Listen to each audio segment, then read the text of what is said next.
TESOL Pop, Season 11, Episode 2. Hi, welcome to TESOL Pop, the mini podcast for busy teachers. I'm your host, Laura Wilkes, and joining me today to talk about bringing research into the classroom is Amira Salama. Now, Amira knows lots about this topic. She's the current chair of the TESOL International Research Professional Council and the past president of Africa ALTA. I'm really excited to share this conversation with you because Amira demonstrated how the little things we're doing in our classroom are perfect examples of what research can look like. So let's join the conversation where Amira started by explaining what practitioner research means and why it's so important. Well, I'm not going to talk about practitioner research definition that we usually find in scholarly work or in definitions in books. But I'm going to share my own understanding and definition of practitioner research, as I would love always to talk about it with teachers. It is basically like any idea, any problem, and even any success story you have in your classroom that you would like to investigate further.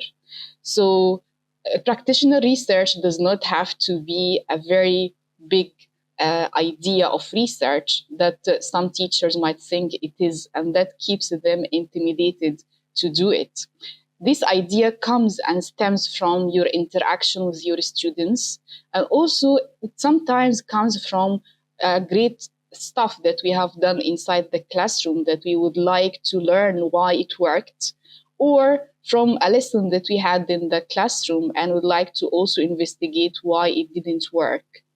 And I have to say also that inside the classroom, the research ideas are born, because we usually talk about the gap between theory and practice, and we forget that practitioner research or teacher research is there to fill in this gap, that we as teachers have the agency to actually fill in this gap by sharing our experiences and trying to pose questions that come from our interaction with our students. It also comes from our interaction with our colleagues, because sometimes you would be in the classroom and then you go outside of the classroom and then you start sharing ideas with a colleague at school about something that you are concerned about in your class, or about an issue that you would like to find a solution for. And from this discussion also you get ideas and you get reflections that help you solve the problem. So this in itself is a practice of research. And if you take it further and apply the other stages of doing research that maybe we can talk about later in this episode, you can actually do practitioner research yourself. I'm so grateful for you to describe research as in this kind of framework, because I think when we say research, I do associate it with universities and PhD studies. But what you've just described there, I can already imagine and recall examples of what this looks like in practice. So, for example, I remember me and my team, we did spot observations for our own professional development to get ideas on how we can borrow from other teachers to develop our own practice and just try new things. That sounds like what you're describing, right? It can be that kind of grassroots level. Yeah, you see, Laura, you yourself found instances for you doing research yourself as a teacher and practitioner. And I think this is the idea of practitioner research, because some teachers shy away from doing it because they think they need to also get it published in a scholarly journal or something. But what I always share with teachers, and what I also have done myself in the past, is sometimes I would conduct this kind of research with my students and then share it with my school teachers, share it in a conference in my country, for example. I don't have to write a paper and get it published to call it a practitioner research, although this would be great because we need teachers' voices in research as well, but it is not a requirement. Yeah, it's completely reframing this whole word research for me. And I'm sure listeners are feeling the same, like, oh, I'm actually doing things like this. So maybe sharing what I've been working on with my students in the school staff room is a really good space as well. I wonder if you have more examples of like topics we could research with this kind of approach. Do you have some examples that you'd like to share? Yeah, sure. I would cite some examples from a recent research mentoring program I conducted with Africa ILTA, and this is the Regional Association for Teachers in Africa, where we had some teachers, for example, researching topics like why my students are not motivated in my classroom. And usually you would find it's interesting that the teacher would start the research with a question, but then they end up with a totally different outcome. So that teacher that had the question initially about her students not motivated in her classroom, after doing research, asking her students, trying to do observations of her classroom and to see and getting someone to observe her classroom to give her some ideas when those students actually engage and interact in her classroom, she ended up with the conclusion that it was not her students who are not demotivated. It was her own practices in the classroom that were not as engaging for them. So she came up with the conclusion that she needed to change something about her practices, about classroom dynamics to engage the students more and motivate them. So this is an idea, and it's fascinating in this kind of research that sometimes we as teachers have preconceived ideas about our students and about things that happen in the classroom. But when you take a step back and you start to question it and maybe get someone else to help you see things in the classroom, you find the topic is totally a different story. It's something that is not really you have thought about at the beginning. So this is an example. And also cite one example of maybe a topic that is very current nowadays about the use of AI.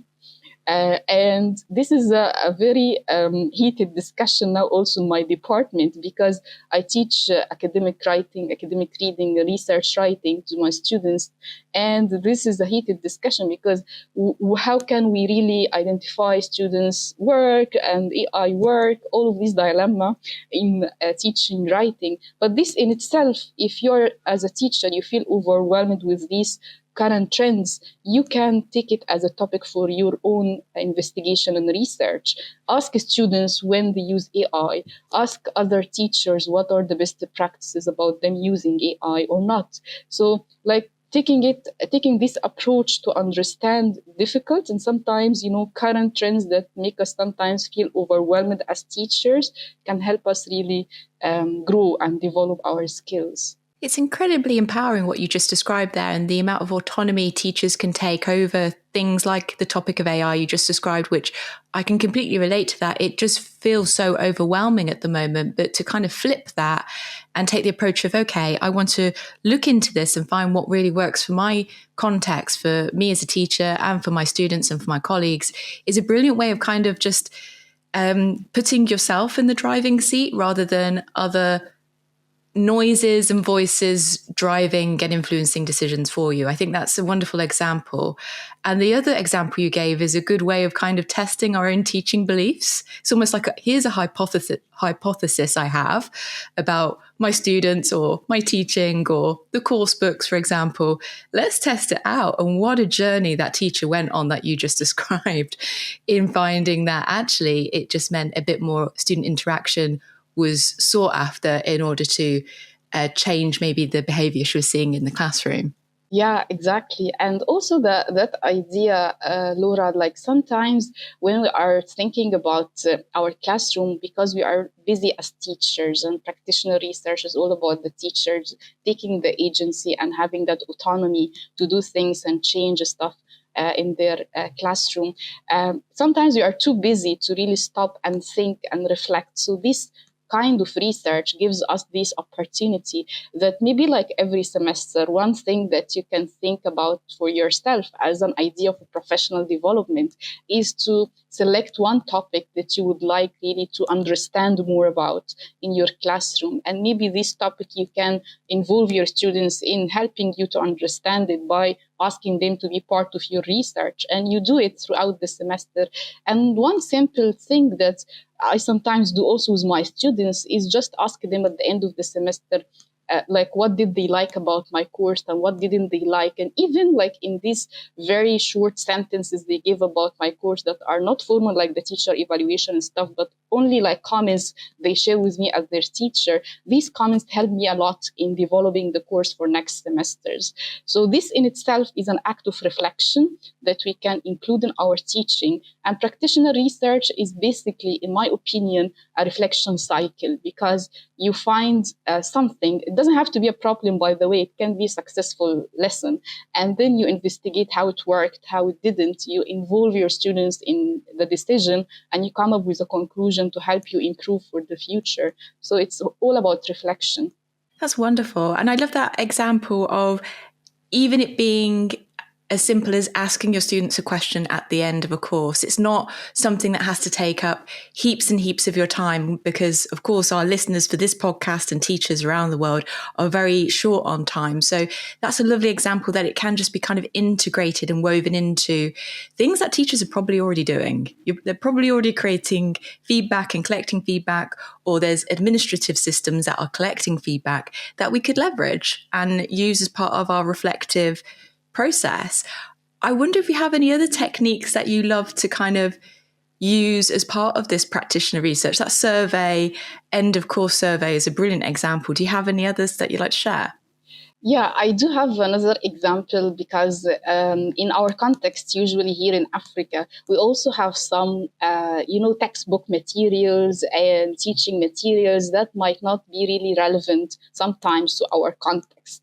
And I have talked to teachers before about some ideas that some teachers might use sometimes, especially like in some countries in Africa. There are sometimes schools that students do not really get enough copies of textbooks. So the teacher has to be innovative and creative in how they use the materials, how to create their own materials. So that idea also of adapting and developing your own materials in the classroom, and the process of how you do this as a teacher and what makes it successful in your classroom, makes it like really rather a bottom-up approach to like professional development and teaching in itself, rather than a top-down one. So instead of like advocating for best practices, and I think this has become an outdated term now in TESOL, that we look into grassroots and we look into localized, contextualized teaching practices. And these in themselves are very ripe areas for research, that those teachers themselves going through the process of trying to teach their students using their own developed materials that relate to their context is in itself also an idea that a teacher listening to us today can take it and pursue research in that perspective to see whether it worked or not, to see what makes it work or what doesn't make it work. So it really is also another perspective to look at practitioner research. Again, taking that agency and autonomy into perspective as well. You know, Amira, I bet listeners are tuning in and just thinking, oh gosh, I've got some things that I'm going to try. I'm going to try this. To close today's episode, you did mention that you have mentor programs, you support teachers in conducting their research. And I know you're part of many organizations. Please, could you tell us, where can listeners find you to get further inspiration on what they can be researching and how they can go about research in their own context? Yeah, so I'm already like available on LinkedIn, and I think I will share this with you, Laura, as well. And I would be glad to get in touch with our viewers if anyone would like to share an idea about research and would need any support and help in that regard. I would be glad to give advice, and also not just give advice, because in practitioner research we are collaborating with our students. So I would also believe in that perspective, that I would also love to support a colleague pursuing practitioner research from that perspective. I would also like to say that being the chair of the TESOL Research Council, I would like to share with our viewers the recent TESOL Research Directions report that really advocates for practitioner research as being an area for TESOL researchers to look at now and in the future. The report is published on the TESOL website, and also glad to share it with you, Laura, so you can share it with our viewers. listeners will already know that those links are in the show notes right now, so they can go and take action, connect with you on LinkedIn, check out the International Research Professional Council that you mentioned and that report, and start having fun with exploring different things in their classroom. I think that's super exciting. And I hope, listeners, you share with us what action you take as a result of listening to today's brilliant interview. Amira, thank you so much for your time today. It's been an absolute delight creating this episode with you. Thank you, Laura, for inviting me. If you have a question or an idea that you'd like to pitch to the podcast, you can get in touch with us via the website tcelpop.com. As always, if you love what we do here at TCELPop, then you can support us by leaving a rating and review wherever you listen to the podcast, by, of course, sharing today's episode with your teaching community to continue the conversation, or by even buying Haven and I a coffee by going to ko-fi.com/TCELPop. Yeah!